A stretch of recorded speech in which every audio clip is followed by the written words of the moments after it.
kembali lagi di podcast hari ini. Gimana nih kabarnya? Pasti bahagia dong. Nah, kali ini saya Gian Ayu akan membahas mengenai curhatan-curhatan mahasiswa saat kuliah online di pandemi COVID-19 ini. Nah, khususnya untuk Prodi Pendidikan Bahasa dan Sastra Indonesia UNS. Nah, kali ini biar podcastnya tambah rame dan tambah seru, aku mengundang temanku Nuri. Selamat datang Nuri di podcast hari ini. Gimana nih kabarnya?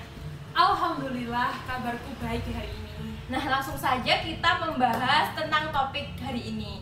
Menurut kamu rasanya kuliah online ini gimana sih? Kalau bicara masalah kuliah online pastinya beda ya Gi sama kuliah offline. Kalau di kuliah online itu kita benar-benar bisa mengefektifkan waktu ya Gi. Kita nggak perlu nih nyiapin waktu buat perjalanan ke kampus atau nyiapin waktu buat milih baju kayak gitu. Nah, di kuliah online juga kita bisa langsung istirahat setelah pelajaran, misal aja cuma makan atau cuma sekedar tidur kayak gitu. Tapi nggak enaknya lagi di kuliah online ini, kalau misalnya tugasnya lagi banyak-banyaknya, kita nggak bisa kerjain bareng kayak misalnya di kuliah offline kayak gitu kan Gi, kita bisa nongki terus atau kumpul-kumpul terus ngerjain bareng kayak gitu. Jadi jatuhnya kalau mikir sendiri tuh berat banget, kadang suntuk, terus kadang juga sedih juga ya. Bener-bener banget. Aku juga ngerasa kadang itu sedih, kadang senang. Sedihnya kok tugas banyak banget, gak berhenti-berhenti. Sedangkan senangnya ya aku itu kan sebagai anak kos ya, bisa hemat uang makan, bisa hemat uang kos karena kuliahnya itu secara online begitu. Nah, tapi aku saat kuliah online ini ngerasa sulit karena di pendidikan bahasa dan sastra itu mempelajari 3 aspek. Aspek pertama yaitu aspek pendidikan, yang kedua aspek bahasa, dan yang ketiga itu aspek sastra. Nah, menurut kamu gimana? Kalau aku ya Gi, kan kita belajar di 3 aspek itu ya. Jadi kan pastinya dipelajari udah banyak banget. Terus dari segi tugas juga cukup berat kayak gitu. Misal di pendidikan kita itu harus belajar gimana sih cara buat makalah, buat RPP, RPS tentang pendidikan. Terus kadang juga disuruh buat jurnal yang kalau misalnya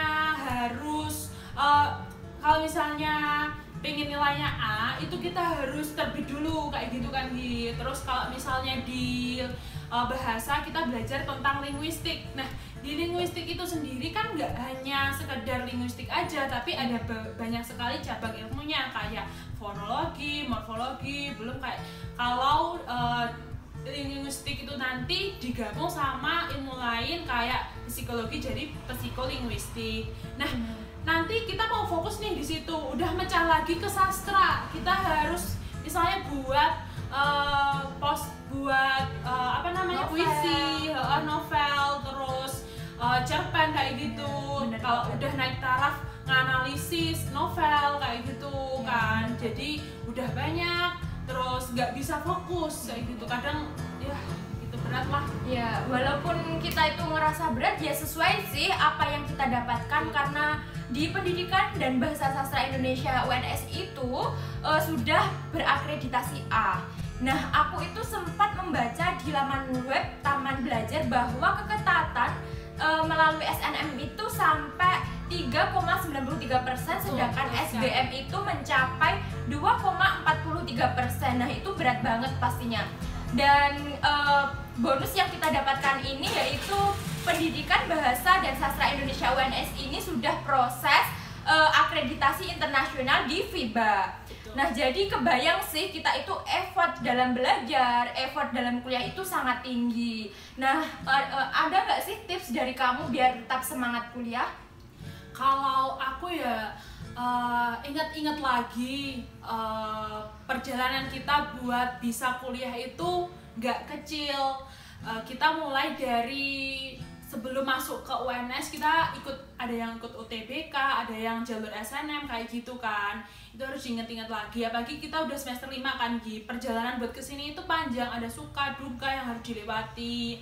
Terus ingat-ingat lagi kalau ada banyak orang di sekitar kita itu yang pengen banget kuliah, tapi qadarullah belum dikasih jalan, belum dikasih kesempatan. Jadi kita harus yaudah semangat.